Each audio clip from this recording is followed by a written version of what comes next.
Vou deixar aqui. Peraí que não tá pegando o cantinho do quadro ali, agora tá. Aparecer. Ah, nem precisa ficar aqui então. Ah não, mas eu tenho que ver. Eu tenho. Deixa eu pegar umas cores ali também. Acho que é teu, né? Isso é o preto? Só vou usar primeiro. No final, o senhor pode Tá, eu vou colocar algumas perguntas de cada vez. destrinchar, gente. Beleza, então são. Deixa eu ver quem são, só pra eu dar dois. Gente, pincéis de vidro. Beleza. Roxo, quero roxo. Roxo e laranja. Mas espera, deixa eu escrever. Depois, deixa aqui, depois você escreve. É bom filmar mesmo, né? Então Legal, tô legal. filmando. É todo mundo menos eu e o Edson. É mais fácil você tirar quem não tá do que colocar todo mundo. Acabou de lá? Pronto? Dá-lhe uma, duas e... Go! Sincronizou o áudio. Rápido, vai. Se quiser olhar pra câmera, fica à vontade, tem que ficar olhando pra câmera. Não, a gente vai Não, começar a senhora. não, mas aí vocês estão filmando aí, você pode olhar pra câmera. Pra mim, pô. Pra mim também. Vai ficar legal também, tipo, parece que... Interage aqui, ó, com o negócio. Abaixa, não, que era bem na câmera, esses dois assim. Não, tá aparecendo todo mundo. Tá? Beleza. Eu botei no zoom Então, out. eu vou começar. Boa tarde, professor. Boa tarde, gente. Boa tarde. Eu vou apresentar um problema, o método que a gente vai usar e a gente vai também fazer as considerações de onde a gente vai sair e por que vamos usar elas. Então, a gente vai considerar uma corda, um fio, que seja feito de material flexível, onde as extremidades dele são fixas. Então, tanto em 0 e em L, as extremidades dele são fixas. Então, por uma perturbação aqui, ele vai começar a oscilar. Então, a gente vai ver, observar que quando a gente deforma esse fio, ele vai fazer como se fosse uma onda. Mais ou menos assim. E se a gente pegar um ponto qualquer, para falar que é o ponto inicial, por exemplo, aqui, a gente pode falar que ele tem um x0 e um t0. Logo, a função dessa onda, ela vai depender tanto de uma equação para x e do tempo. Vai depender disso. Então, a gente vai ter que umas condições iniciais. Que u de 0 e t vai ser igual a 0, porque está fixo. E u de L e T também é igual a 0, porque também está fixo. Para termos de conta que a gente pegou um caso bem específicozinho, a gente vai chamar esse L de 2, que é o comprimento do fio. Certo? E a gente também pode falar que nesse ponto específico que a gente saiu, que seria o ponto inicial, o u no tempo 0 em um x qualquer, ele vai ser igual a uma função inicial, que vai depender da deformação desse fio, e a derivada desse u em relação ao tempo vai dar a velocidade desse fio, da onda. Então, essa derivada dessa mesma função x de 0 vai ser igual a um g de x. Essas são as nossas condições iniciais. Com isso, a gente pode partir já para a equação da onda, que eu vou escrever de outra cor. Deixa eu escrever de novo. A equação da onda ela é dada por uma derivada segunda, parcial, né? Derivada parcial segunda de u em relação a t, igual a uma constante ao quadrado, a derivada segunda de u em relação a x. Então, partindo que essa equação depende de duas variáveis, a gente pode usar a equação, o método de separação de variáveis, que é, a gente vai propor que u de x e t vai ser igual a uma função que depende só de x, vamos chamar ele de φ de x, vezes uma função que depende de t, vamos chamar de sigma de t. Como a gente está tendo duas derivadas aqui, a gente vai derivar essa função para depois substituir nela. Então, Vamos derivar primeiro para x duas vezes, então significa que o t vai ser considerado constante. Então, u, duas linhas. Então, o xx vai ser igual ao φ, duas linhas de x, vezes o sigma de t. E derivar agora em relação ao tempo, então o φ vai ficar constante. Então, u de t vai ser igual ao φ de x, sigma, duas linhas de t.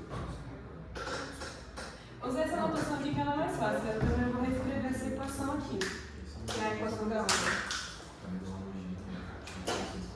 Que pode ser escrito de uma maneira mais fácil, que u de t ser igual a c ao quadrado de u de x. É a mesma coisa, só diminuir o problema. Ok? Então, esse daqui é o caso geralzão. Vamos agora pegar um caso onde a deformação que a gente causa no fio forma um triângulo. Onde o topo dele, a altura dele é A e o meio dele vai bater em 1.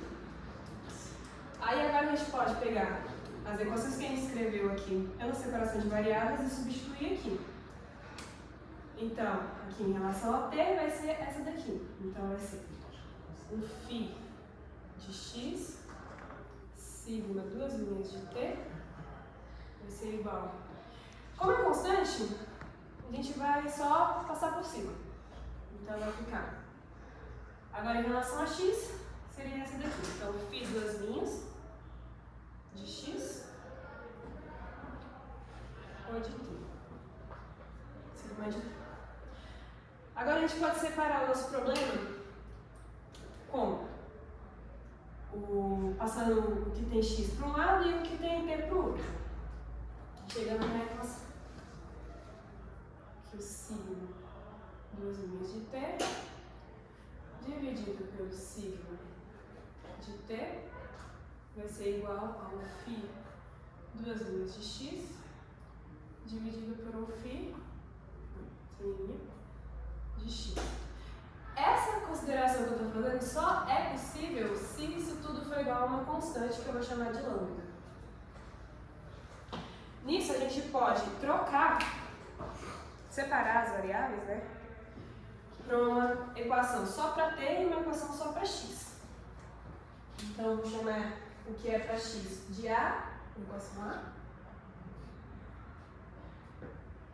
Fica φ, duas linhas de x, vai ser igual a um lambda φ de x. E para o tempo vamos chamar de B. Vai ser um sigma, duas linhas de t, é igual a um lambda do sigma de t. A partir daqui, meus colegas irão prosseguir na resolução. Está completo aí? Posso usar o seu? Só o Preto? preto. Então. Tá, primeiro vamos resolver então a parte da posição. Tá, então. Olhando para a posição, já pode pegar a equação aqui direto, não tem problema. A gente pode fazer três considerações desse lambda aqui, que é a constante, né? Para resolver essa equação, eu tenho que saber o valor de lambda. Eu não sei qual é o valor dessa constante. Então, a primeira condição, não a primeira condição, mas a primeira situação para o lambda, que eu posso escrever, é que o meu lambda, a primeira consideração, que o meu lambda, ele é maior do que zero. Então, olhando para a equação, qual função que eu derivo duas vezes que me dá uma constante vezes a própria função de novo? Isso tem que ser um exponencial. Então, daqui a gente pode tirar aqui a solução.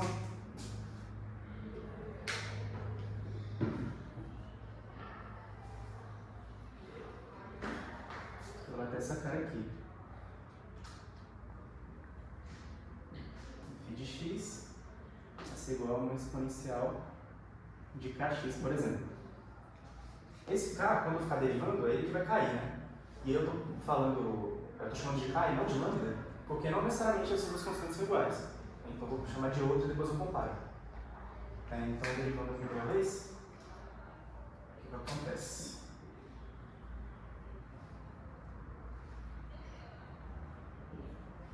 Vai cair o K.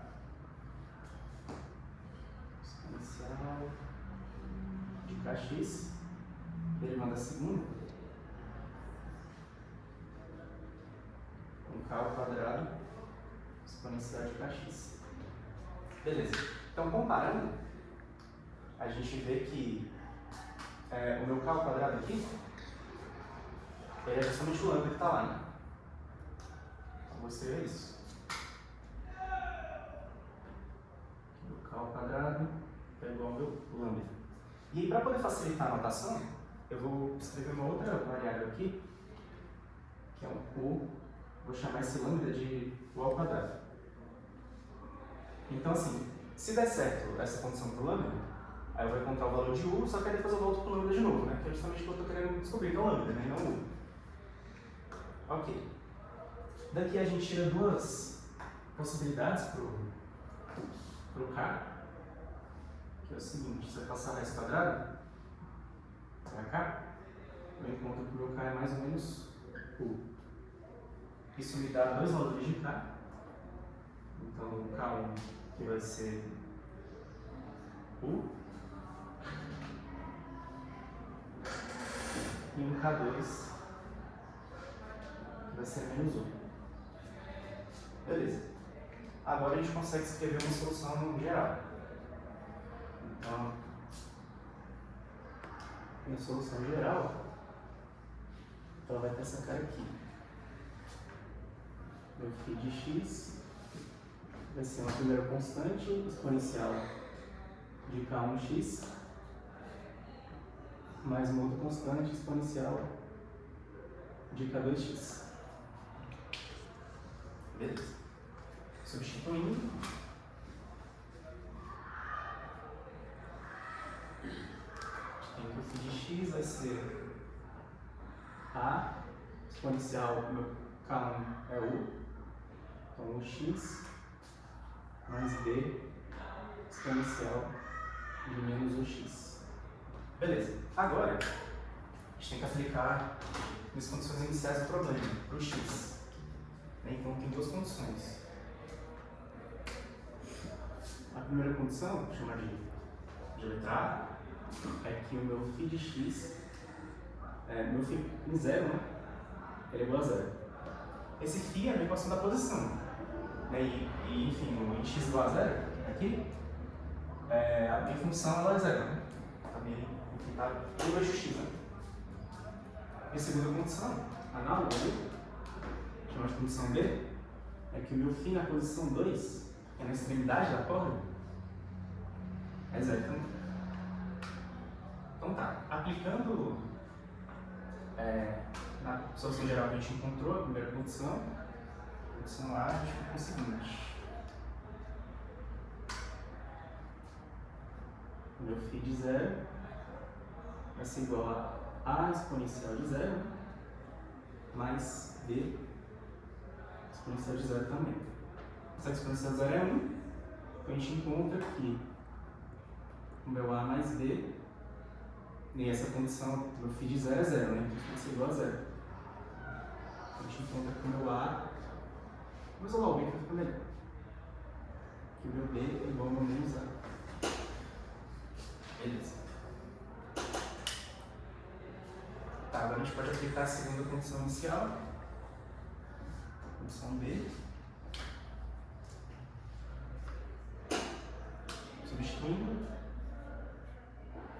meu φ de 2 vai ser A exponencial de 2U mais, aí eu vou colocar mais B, né? Só descobrir que o B é igual a menos A. Então já vou trocar aqui direto. Menos A exponencial de menos 2U. Posso colocar uma evidência. φ de 2 igual a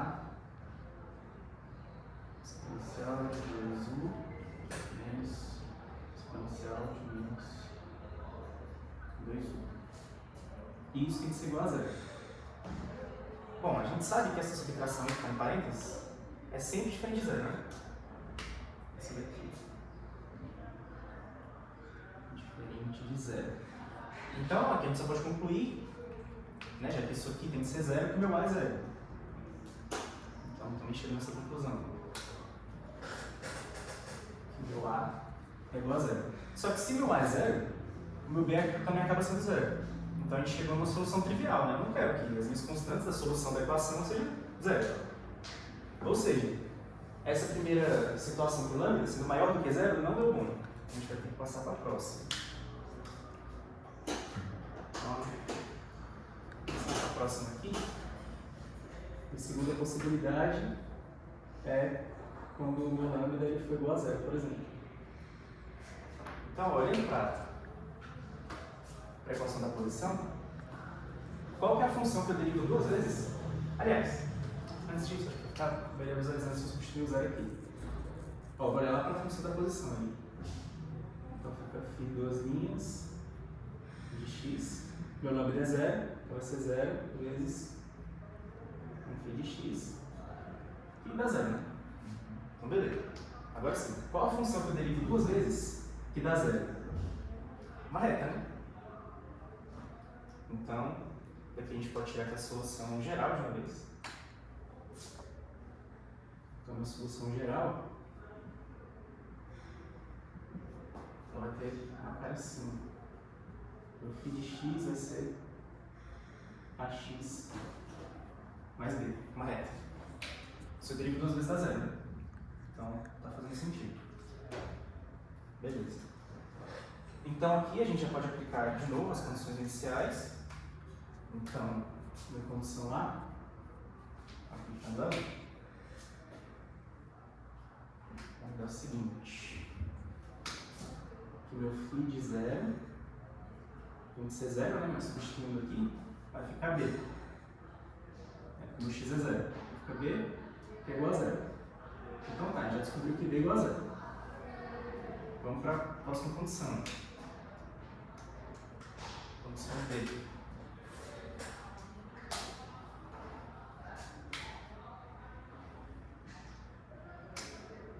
Condição B diz que meu φ de 2 também tem que ser igual a zero, mas substituindo aqui, meu x vai ser 2, então vai ficar 2A.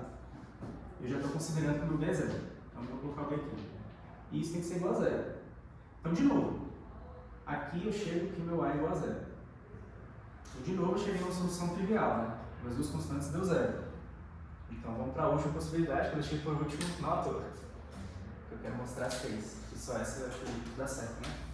Que é pro lambda, na condição 3, lambda sendo menor do que zero. Beleza, de novo. Olhando para a equação, qual que é a função que eu derivo duas vezes que me dá uma constante negativa agora? Né? Porque eu quero que o meu lambda seja negativo, vezes a própria função. Vai ter que ser um exponencial imaginário. Então, deixa eu escrever ela aqui.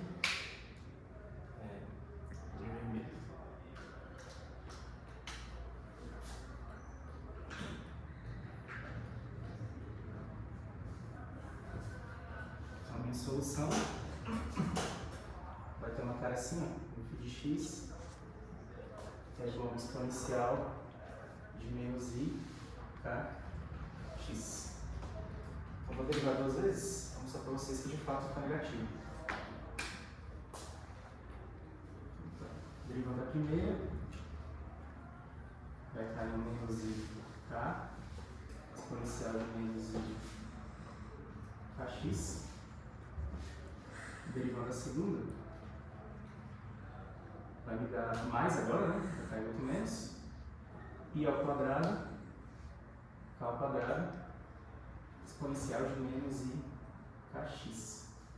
I ao quadrado dá menos, né? Então isso aqui, vamos escrever aqui de novo.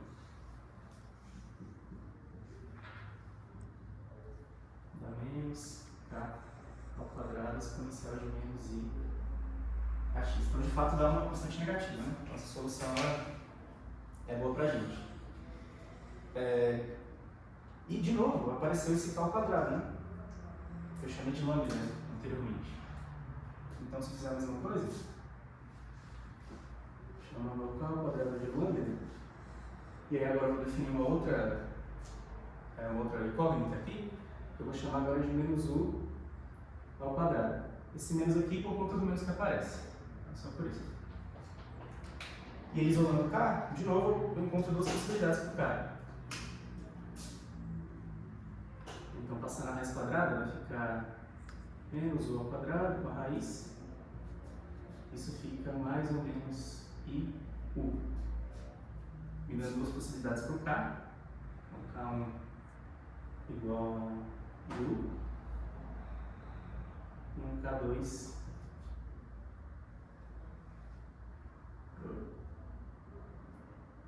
igual a menos 1000. Beleza? Então a gente pode escrever a solução geral.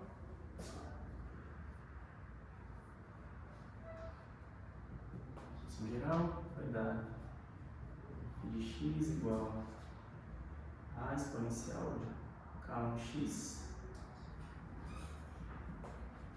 mais b exponencial de k2x. Beleza. Aqui, ó, se eu for trocar o meu K1 por isso, meu K2 por isso, a gente sabe que vai dar uma solução de senos e cossenos, né? Já fiz isso já milhões de vezes em mecânica clássica, então vou pular essa parte. Então, no final das contas, vai ficar assim. Aqui meu φ de x vai ser igual a constante A, seno de ux mais b cosseno de ux. Beleza. Vamos aplicar as condições de novo, iniciais. Então, primeira condição. Ela diz que meu φ de x, meu φ de 0 é igual a 0, né? Isso vai dar um A seno de 0 mais um B cosseno. Cosseno de 0. Então, isso aqui vai dar 0. Aqui vai ficar só B, né? Seno de 0 é 1. Então, a gente encontra que isso tem que ser igual a 0, né? Condição lá. A gente encontra que o meu B é igual a 0. Beleza, então agora o A tem que ser diferente de 0, né? A gente espera. Tá, então agora, segunda condição.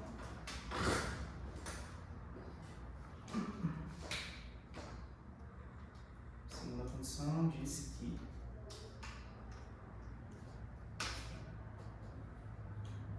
φ de 2 tem que ser igual a 0 também, mas substituindo vai ficar meu B igual a 0, né? Então vai ficar seno de 2u igual a 0. Beleza. Não coloquei a parte do B porque a gente viu que o B é igual a 0, né? Então só fica só o seno mesmo. Beleza. Aqui, eu não quero que o meu A seja 0. Porque senão, de novo, eu volto para a solução trivial. Eu não quero isso. Então, vou falar que isso aqui é diferente de 0. Por consequência, o meu seno tem que dar 0. Então, a gente fica aqui.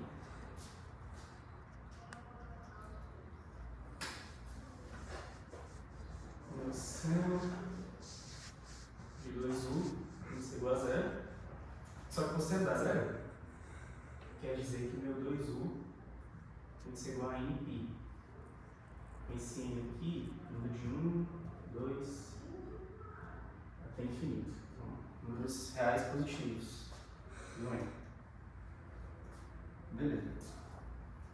Então, aqui eu encontro que meu u, ele é igual a nπ sobre 2. Só que eu não quero u, eu quero lambda. Em algum momento está aqui. Então, voltando para o lambda, a gente sabe que o lambda dele é igual a menos u ao quadrado. Trocando o valor de u aqui, finalmente encontra a constante que a gente está querendo, que ela fica menos nπ sobre 2 ao quadrado. E aqui encerra a minha parte, montando a constante que acompanha a posição, a equação da posição da onda. Show. Aí a minha parte vai ser solucionar essa parte B. Beleza. Para solucionar ela, só um instante.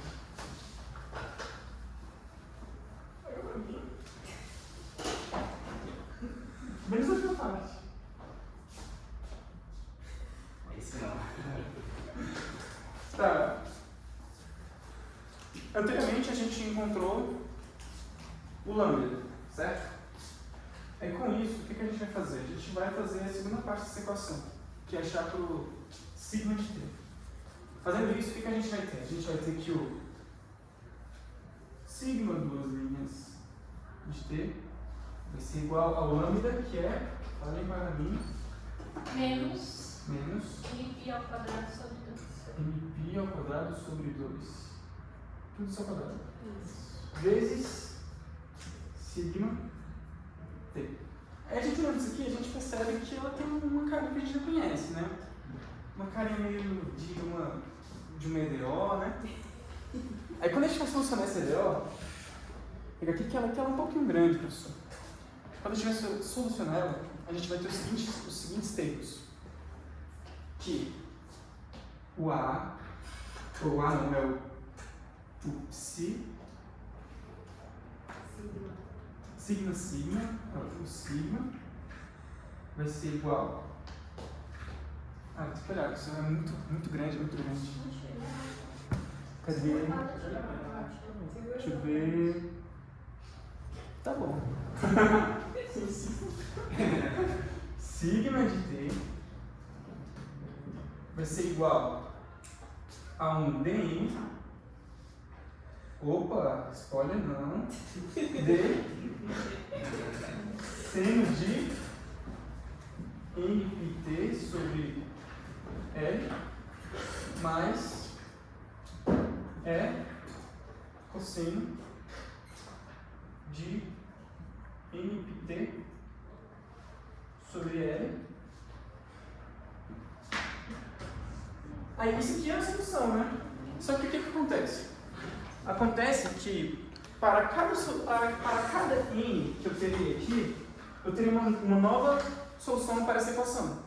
Então, a gente muda um pouquinho as coisas aqui, a gente colocou o n bem aqui, porque para cada n, a gente vai ter uma solução diferente. E assim vai. E também, a gente vai fazer a mesma coisa para a segunda parte. Igualzinho o outro fez, ele isolou um outro termo, que o outro termo vai dar zero também. Aí vai ficar só para a parte do centro, que vai ficar psi n de t, que vai ser igual a n seno de nπ sobre t de L. É a mesma coisa e tal, vai ser essa paradinha do n, que a gente vai ter que colocar aqui, porque vai ser n soluções para n problemas aqui. Aí de novo aqui, só para ficar bonito, 3, infinito. Aí a gente sabe também de uma coisa, que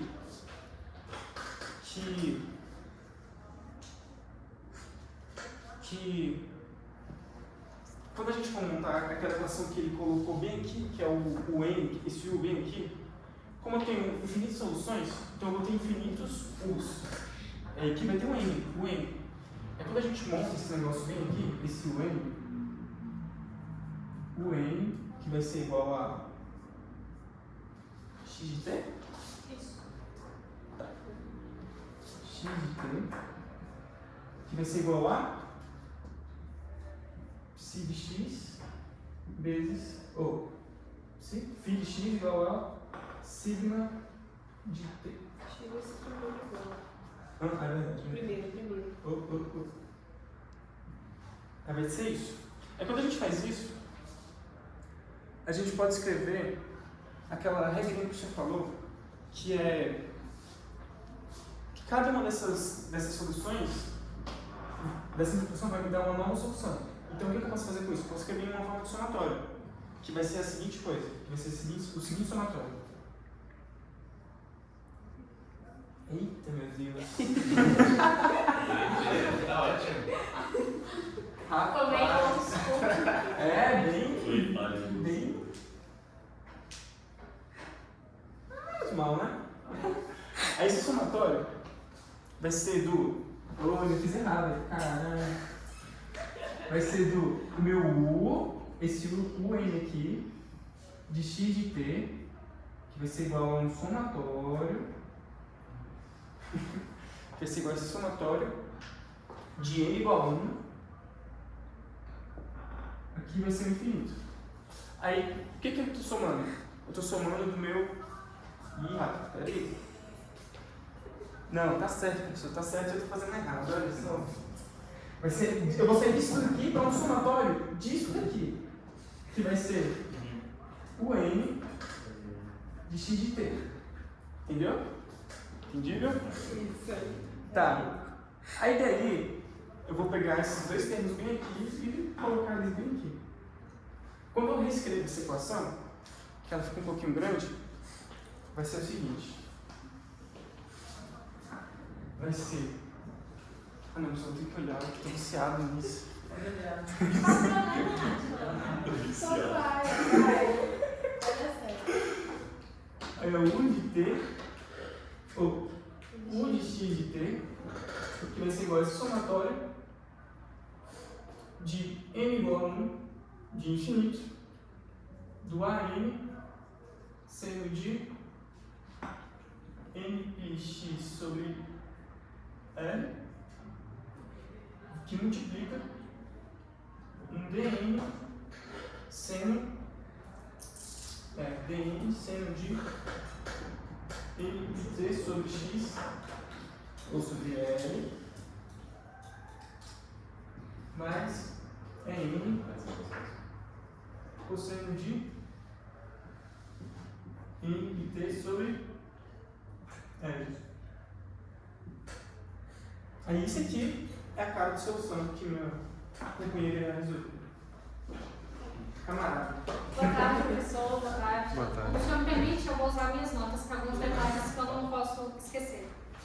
Bom, partindo do que foi deixado pelo meu colega Átila, agora a gente vai partir de um princípio que a gente quer encontrar essas constantes, N e esse N. E para que isso ocorra, inicialmente eu vou derivar essa equação que foi deixada para ele, onde nós vamos ter que U de x de t vai ser igual a um somatório de n igual a 1 até infinito. Essa minha constante aqui, já que ela não está dependendo de t, eu vou deixar no final da minha equação.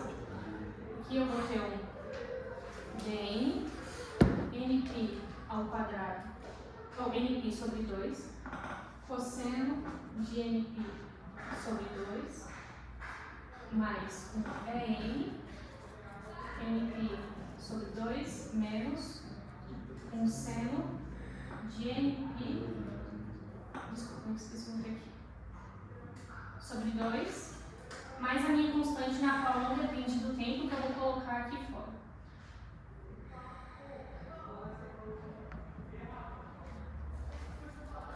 Ok, feito isso, a gente vai utilizar a primeira condição de contorno na qual foi apresentado pela Letícia, onde o U de x, eu vou utilizar o meu tempo igual a 0, vai ser igual a 0. E aí a gente vai aplicar essa primeira condição de contorno aqui, e a gente pode perceber que o nosso cosseno vai dar 1 e o nosso seno vai dar 0. Então eu vou reescrever para que a gente consiga encontrar a nossa primeira constante. Então, o de t... Tem algum problema se eu simplificar assim, professor, o de t? Posso fazer isso? O de t eu só para não escrever esse x de t, para que fique fácil aqui dentro do x. Seguir. Vou ter o mesmo somatório de n igual a 1 até infinito do meu dn np sobre 2. A única coisa que restou foi a nossa constante, seno de npx sobre 2 igual a 0. E aí a gente tem que tirar algumas condições dessa nossa equação em que dn de np sobre 2 tem que ser diferente de 0. É uma solução na qual a gente não quer trabalhar. E a gente tem que o seno de npx sobre 2 não vai ser zero para qualquer valor de x. Então, logo a gente conclui que o nosso dn vai ser igual a zero. E aí, encontrando essa constante, agora eu vou reescrever a minha equação com esse respectivo valor para que a gente possa encontrar o n agora. Seguindo, eu vou ter que o t vai ser um somatório de n igual a 1 até infinito. O meu é n cosseno de n pi t sobre 2 mais a minha constante seno de npx sobre 2. E aí, chegando aqui, a gente vai utilizar mais um valor, mais uma condição de contorno para a gente encontrar agora esse n. E aí eu vou utilizar a terceira condição de contorno ali que a Alexia deu, que u de x de 0 vai ser igual a uma função arbitrária na qual eu vou escolher. E aí eu vou substituí-lo aqui para que a gente encontre. Nesse caso, eu vou ter que u de t vai ser igual a um somatório de n igual a 1 até infinito. O meu é n seno de npx sobre 2. Tudo isso tem que ser igual a uma f de x. Aqui a gente pode perceber que, mais uma vez, colocando aquele valor de contorno, o nosso cosseno deu zero e a nossa constante permaneceu, dado que ela não depende do tempo. E aí, isso aqui pode ser que não seja tão evidente, mas é uma série de Fourier para o seno. Então, eu vou reescrevê-la para que fique mais fácil de entender do que está se tratando e de que forma a gente vai trabalhar com isso.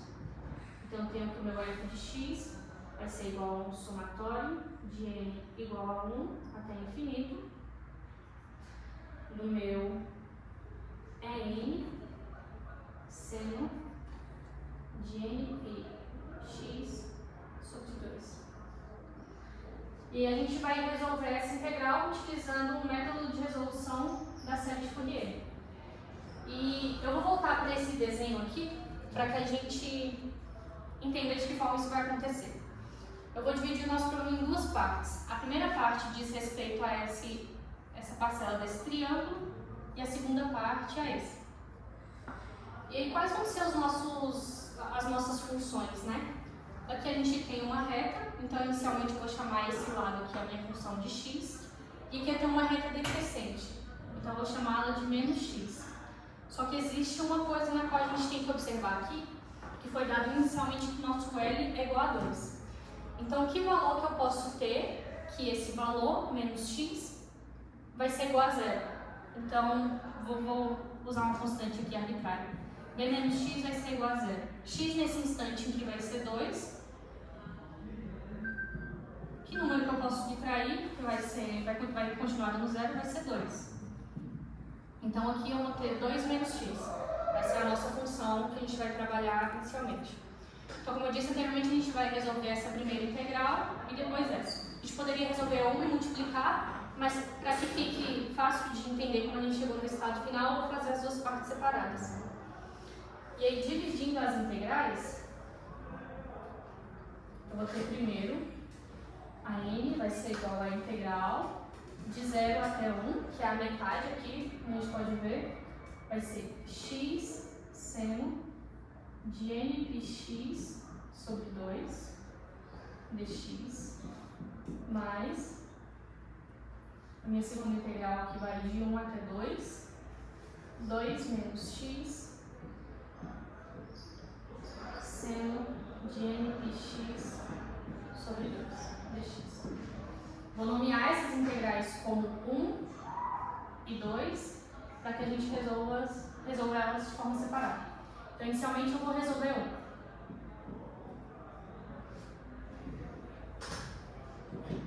E aí, olhando para essa integral, a gente vê que tem como solucioná-la por parte.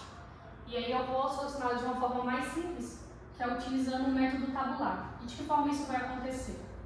Seguindo as regras do LIAT, em qual eu vou escolher o U e o meu DV, eu vou chamar essa minha função algébrica, o x, como U. Isso aqui vai ser o meu DV. E eu vou ter essa tabelinha aqui, onde aqui vai ser U e aqui vai ser DV. Nesse lado, vou colocar o meu x, que foi o escolhido, e eu vou derivar até dar 0. Então a derivada do x vai ser 1, a derivada de uma constante vai ser 0. Desse lado eu vou integrar o meu dv até que ele se iguale com o meu zero. Então eu vou escrever aqui a integral, vai ser seno de nx sobre 2. E aí integrando ela, eu sei que a integral do seno é menos o cosseno. E eu tenho o inverso do meu argumento. Então eu vou ter menos 2 sobre nπ cosseno de npx sobre 2. Ainda não chegou no zero, então mais uma vez eu preciso derivar. Derivada do cosseno vai ser o seno. E mais uma vez eu vou ter o argumento aqui fora. Então, menos 4 n ao quadrado, pi ao quadrado, seno de npx sobre 2. E aí, feito isso, a gente vai resolver essa integral por partes, utilizando a método tabular, e no final a gente precisa multiplicar cruzado. Essa primeira multiplicação ela vai ser positiva e a minha segunda multiplicação vai ser negativa. Então eu vou reescrever isso aqui para que a gente consiga chegar no resultado da nossa integral. Okay.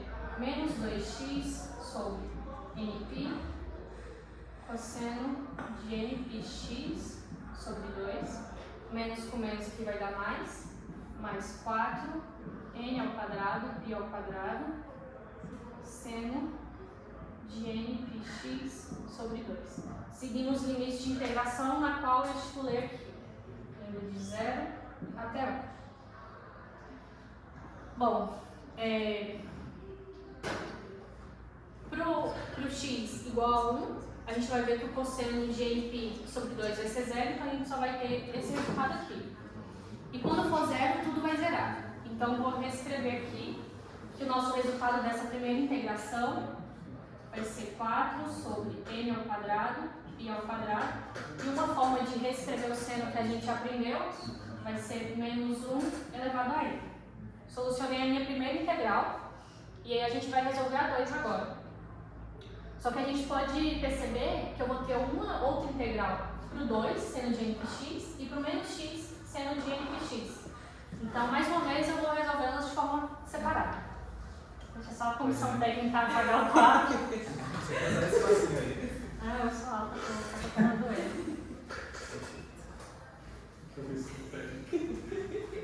Pode apagar até ali em cima também, por favor. Eu vou pagar esse aqui outra vez. Ajudar tudo. Faz algum lugar? Tudo bem, obrigada. Eu não gosto. Como eu disse, professor, a gente obteve esse primeiro resultado, agora a gente vai resolver essa integral, primeiramente para o 2, seno de npx. Então, vou reescrevê-la aqui. A integral de 1 até 2, de 2 seno de npx sobre 2 dx. Essa é uma integral muito fácil, onde a gente vai saber que a derivada do seno é o cosseno e tem um argumento aqui que vai multiplicar também. Então, a gente vai ter 4 cosseno de npx sobre 2. Respectivos valor de 1 até 2. Bom, Acabou o documento também, né? Peraí, só pra não perder, tá certo. Esqueci do argumento aqui, só um minutinho. Bom, para x igual a 2, a gente vai ter 4, menos 4 nπ, cosseno de nπ, cosseno de nπ. E quando for 1, isso vai dar 0, porque a gente vai ter cosseno de nπ sobre 2. Então, mais uma vez, eu vou escrever o resultado na minha integral. Vai ser menos 4 nπ, e aí, mais uma vez, menos 1 elevado a n. E aí, por último, a gente vai solucionar agora a integral com menos x, seno de npx sobre 2. Só que existe uma coincidência, porque foi uma integral que eu já resolvi pelo método tabular. Então, a gente tem o mesmo resultado, só que os sinais são distintos. Então, eu vou trazer apenas o resultado para cá e mudar o limite de integração. Onde vai ser 2x sobre nπ, cosseno de npx sobre 2, menos 4 n ao quadrado, pi ao quadrado, seno de npx sobre 2, agora de 1 até 2. Bom, Feito isso, agora a gente vai aplicar os nossos valores. Para n igual a 2, a gente percebe que o nosso seno vai ser 0 e o nosso cosseno de NP vai ser 1. E a gente vai reescrever aqui o resultado. E aí vamos clicar aqui e tudo mais.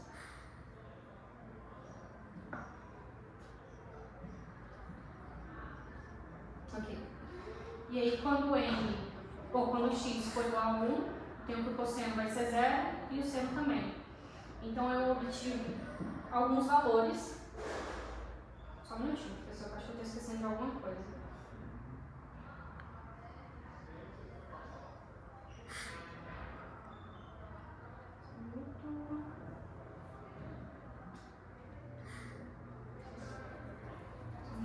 Integração, quando vai fazer o seno igual, x igual a 1, o seno vai para 1, né?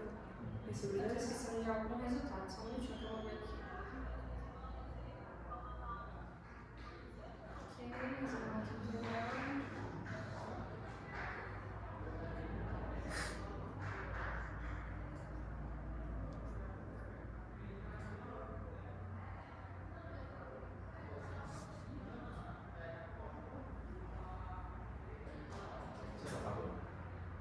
Pois é, tô vendo. Eu acho que eu apaguei um resultado que tinha. Eu acho que é quando o resultado, você falou que o seno vai para 0 quando o x é 1, né? É esse resultado que está faltando. Fica menos 4 vezes NP. Menos 4 sobre N quadrado, aí fica o seno aí, né, de NP sobre 2, né? O resultado que está faltando é isso, vai ser 4. Vou colocar aqui, porque você tem um problema. N ao quadrado, I ao quadrado, menos 1 elevado a N. Foi um resultado que eu esqueci ao longo, mas tá aqui. E aí, partindo desses 4 resultados que foram obtidos, eu vou reunir para que a gente consiga chegar em alguma coisa.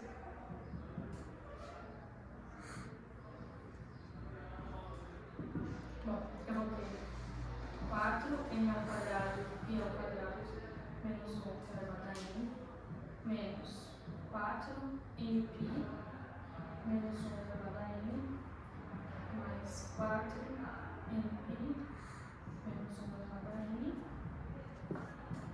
mais 4 menos 1 elevado a N. Bom, a gente pode ver que aqui a gente pode simplificar, e aí vai sobrar essa minha equação aqui e essa. E eu vou uni-las para que a gente consiga chegar no resultado final. 8 menos 1 N ao quadrado, N ao quadrado. Só que para nossa solução é importante para a gente n's que sejam ímpares. Então, de que forma eu posso escrever esse n? Vai ser 2n' mais 1. Eu posso escrever que esse número vai ser ímpar. Então, reescrevendo aqui, eu vou ter 8 menos 1 elevado a n. 2n' mais 1 ao quadrado e ao quadrado. E a gente parte dessa solução aqui, só que mais uma vez eu vou voltar para aquele gráfico ali, onde a gente pode ver que o a assume o valor de 1. Então eu só vou colocá-lo aqui dentro para que seja mais fácil da gente chegar no nosso resultado final. 8a menos 1 elevado a n, 2n' mais 1 ao quadrado e ao quadrado. E aí, partindo disso, agora o meu amigo Rafael vai fechar a nossa apresentação. Vou colocar a equação desse fiozinho multiplicado. Só pode. O que falta a partir daqui é substituir essa equação que a gente achou na equação do tempo que a gente tinha gigantesco antes. E como é um bagulho que a gente vai olhar aqui também, para a gente não faltar nada, então por fim a gente vai achar o nosso x vai ser o somatório, que é igual a até o infinito, da constante en.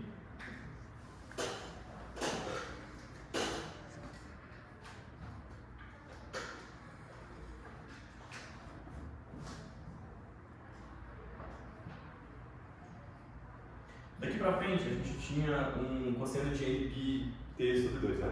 Como a gente limitou, a gente está limitando essa função a números ímpares, tudo isso aqui é em função de um n. Tudo que tem N, a gente tem que trocar essa cara aqui para poder continuar a uma função números ímpares.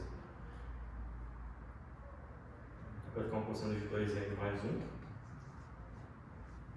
E T sobre 2. Sendo de 2N mais 1. E X sobre 2. Aí, por fim, a gente consegue tirar essa parte constante aqui do somatório. Vou ficar com um carinho mais bonito. Precisa de um exercício aí. O Vitor Zé tá rindo não, hein? Ah, pô, meu joelho é muito de dois, não tem correção. Então eu posso tirar o 8A e o que é o quadrado dele.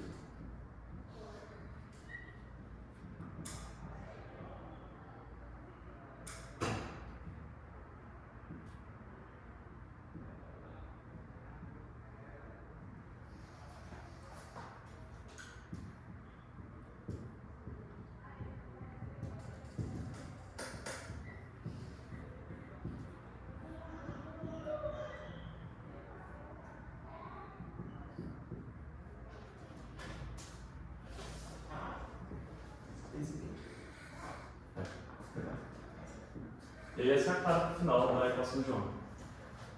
Mas calma, tem algumas coisas ainda. Essa equação de João tem umas propriedades interessantes. Antes de eu falar das propriedades dela, é bom a gente dar um passo para trás, a gente fez muita coisa e rever tudo que a gente fez no começo. Então eu vou dar um resumo da equação geral. Então o que a gente está tentando criar uma equação para observar o comportamento de uma onda que se propaga na direção x ao longo do tempo. A gente tem essas condições iniciais aqui, que a posição dela em relação horizontal é zero nas duas extremidades, e que tanto a posição quanto a velocidade dela ao tempo zero são dadas por funções específicas. A gente criou uma equação, já que uma equação o dízito, a gente tem uma equação que depende de uma função de x e uma função de t, e a gente usou o método de separação de variáveis para poder encontrar uma para cada um. A gente chegou nessa relação, que só é verdade se cada uma dessas partes aqui forem iguais a uma nova constante, porque como cada lado depende de uma variável específica, então tem que não ser igual de outro jeito. E aí rolou muita matemática. Daqui a gente não tem a parte que está escrita, né? Mas se você coloca essa parte só igual a por exemplo, você joga isso aqui para cá e você vai ter uma EDO. Uma EDO para cada uma dessas aqui, uma EDO para x e uma EDO para y. A gente foi resolver a EDO. Para a parte de x, a gente fez algumas reduções usando as condições iniciais. A gente achou soluções triviais para uma parte delas, mas a gente conseguiu encontrar uma constante para a lambda. A gente substituiu essa mesma constante em p, chegou em uma outra equação que tinha uma outra cara de EDO que dava uma integral super complicada, mais matemáticas foram feitas e eventualmente a gente conseguiu integrar todas as constantes e chegar numa equação com essa cara aqui.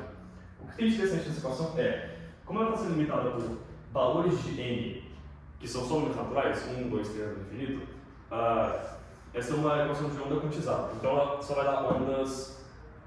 Como é o nome? Daquelas ondas que. Estacionárias. Então são ondas estacionárias. Outra coisa interessante é, conforme esse n vai aumentando, aqui você tem uma amplitude que diminui e uma frequência que aumenta.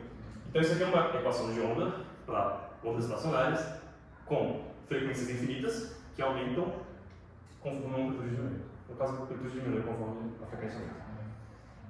E é isso, creio. É isso? Fechamos. Vou colocar vocês na porta aí rapidinho. Verifica para mim os três casos, por favor. Verifica se para essa solução para x igual a zero dá igual a zero.